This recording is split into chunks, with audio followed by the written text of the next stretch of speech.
Welcome back to Tarot by the Bay. I'm David. All right, Ron, you've been asking for the last several weeks. I'm going to finally do it. We're going to have a Ukraine war update. Now, these are not my most popular videos, but that's all right. News is out there that there's some concern about the Ukrainian offensive that's been going on for the last few months. Ukraine has been making slow progress. It's steady, but slow progress addressing Russian trenches, tank traps, and stuff like that. And currently where they are in the battle, they've overcome 2 lines of defense with 1 more line of defense to go.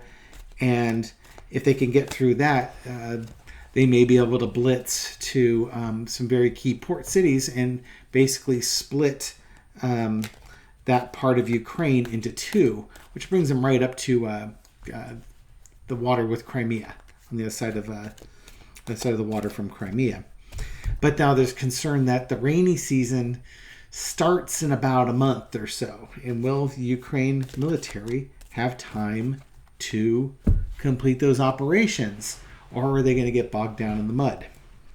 Now, one thing I've been hearing on that one, I was driving home and I was listening to a podcast, listening to Linda G and Mel.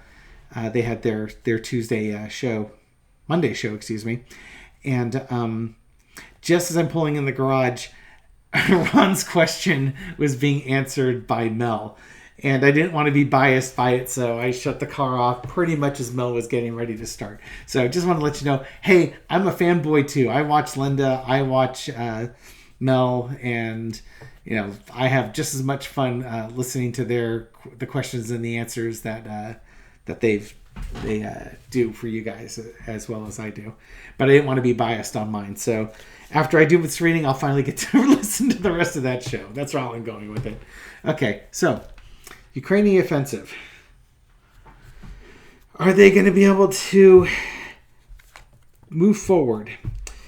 Okay, 7 of Swords. Getting away with it. They might be able to steal away something. Now, I just want to throw this out there. Here's the one thing, they talk about, the wet weather's coming. What if this is that one year where it comes really late or they're in a drought? I don't hear anybody talking about that. I know that we've got an El Nino building up off the United States, and California got hammered with rain.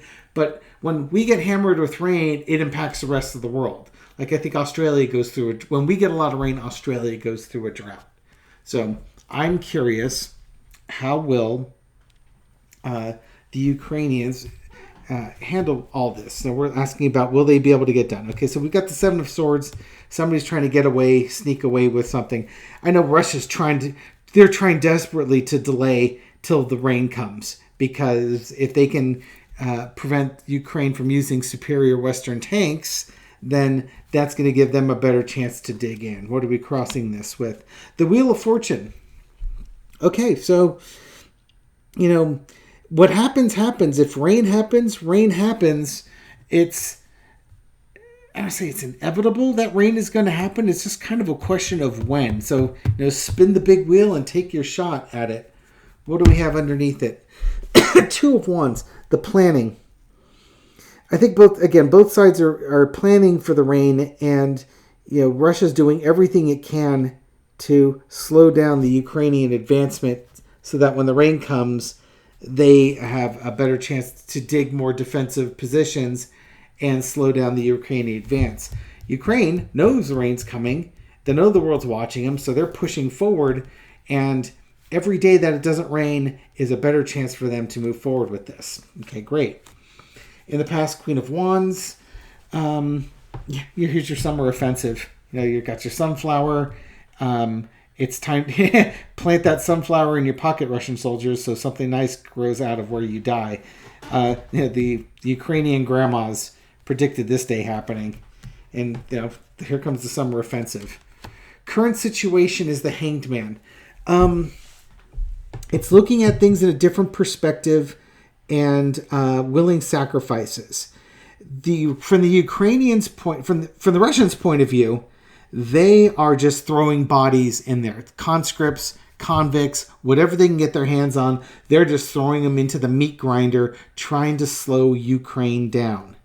I think Ukraine looks at this and, Ukraine looks for different ways to attack. So they're not attacking the biggest, meatiest part of the Russian military. Russian military's got a lot of problems with logistics. And Ukraine has really hammered on their logistics. They've hammered on their ammo depots and fuel depots.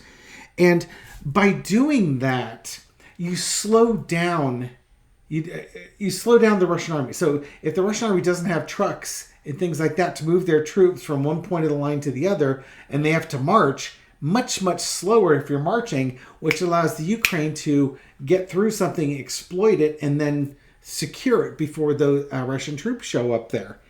And they're employing Western tactics as well as their own tactics. Ukraine seems to be really good at adjusting their battle plan on the fly, which is one of the reasons why they're doing so well. They don't have hundreds of millions of people to throw into the meat grinder, so they have to be judicious with it. Their advance is slow because they can't afford to lose the volume of troops that Russia can afford to lose. Overarching energy is the devil. We're supposed to be talking about weather here. It's kind of a damned if you do, damned if you don't type of thing.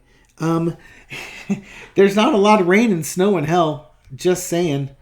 And I think even if it does rain, they are coming up with Ukraine is going to come up with ways to continue their advancement despite rain. They're going to show, again, more ingenuity than the Russians on dealing with bad weather. The Russians do things one way, and one way only. They don't adapt. Or if they do adapt, it's really, really slowly.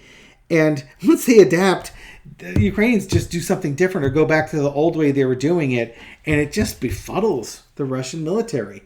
They can't unchain themselves from the way they did things in the past. Lesson to be the overarching lesson from all of this is the double impacts, the ability for Ukraine to look at things differently. But again, this advancement, I think there's disappointment from the Western countries on how quickly this summer offensive went or spring offensive went.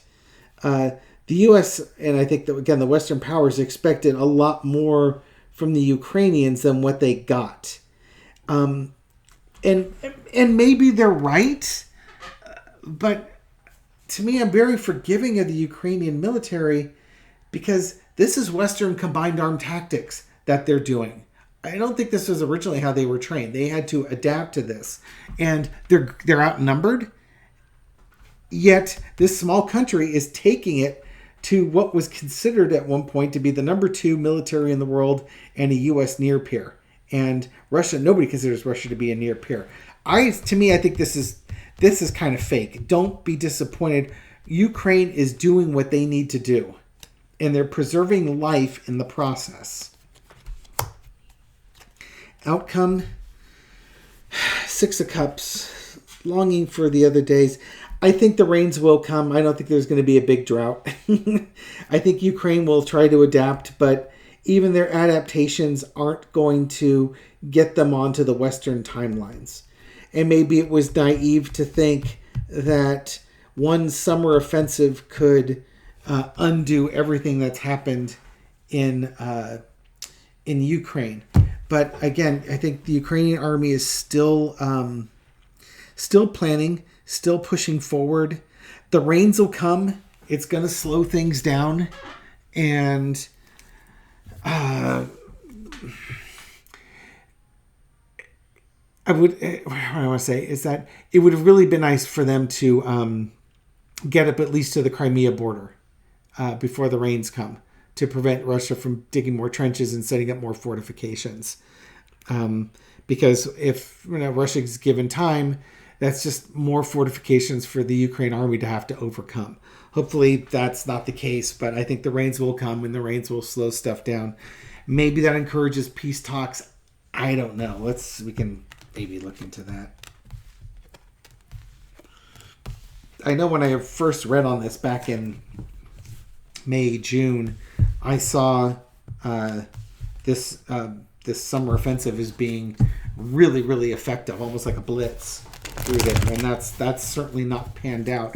But I'll say this much: the one time Ukraine tried to go all cowboy and drive their tanks right to the front line, going yeehaw, their tanks got shot to pieces. So they're being a lot more conservative with Western equipment. They're not just thinking that, no, it's the instant win button, just mash it. No, they realize that Western equipment can be destroyed just like Russian equipment can be. So they're trying to take care of it. What's wrong with that, man? What's wrong with that?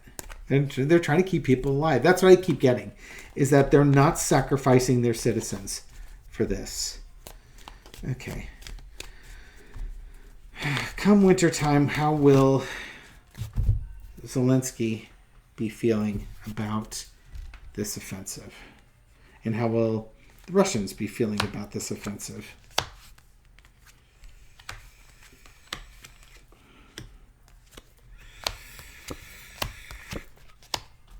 Okay, and what's going to be in the center of all this? Nine of Pentacles and the Ten of Wands. Okay, how are they going to be?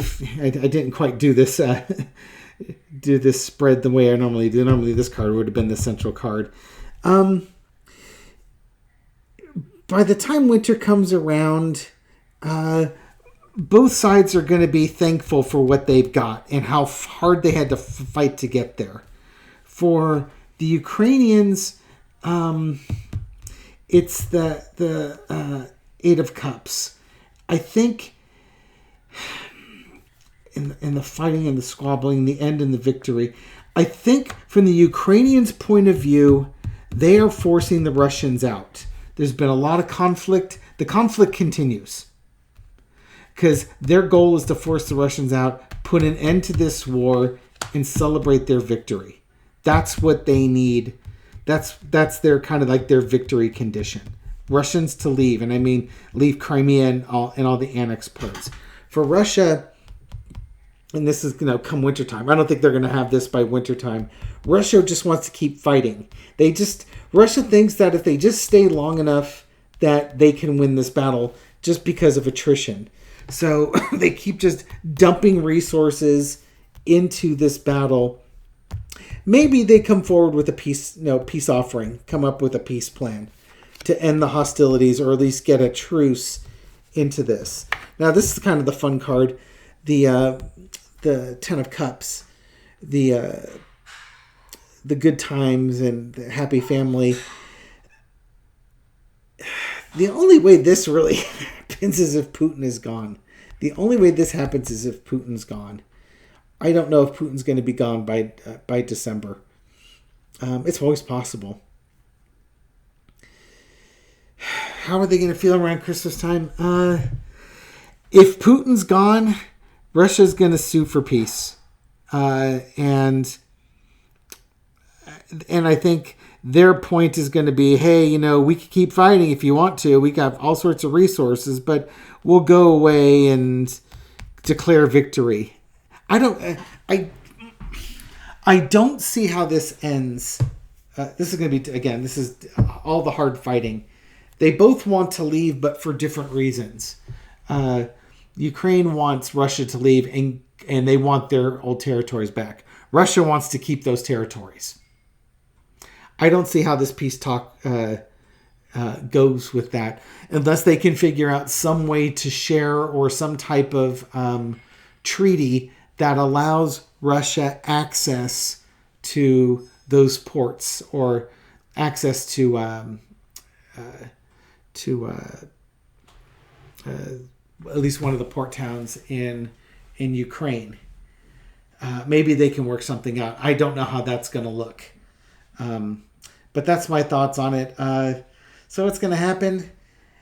They're going to keep fighting. The rains are going to come. Ukraine's going to try and adapt to it and keep pushing. And there might be some peace talks that happen near the end of the year that could bring this to a close. but there's not going to be any peace talks worth anything until Putin's out of the picture. Okay, and maybe that's what that death card is for the Ukrainians. Putin's gone, and then that allows, celebrate when Putin's gone, the fighting stops, and now you can negotiate a peace. We'll see what happens. All right. Thank you for watching this video. Thank you for supporting my channel. Thank you for your likes and your shares and your subscribes. Thank you for feeding the YouTube algorithm beast so that this video makes it out to new viewers. And to those new viewers, welcome to the channel. Hope you found this video entertaining and informative. Hope you subscribe to the channel and catch more of my videos. I'll catch you on the next one. Take care.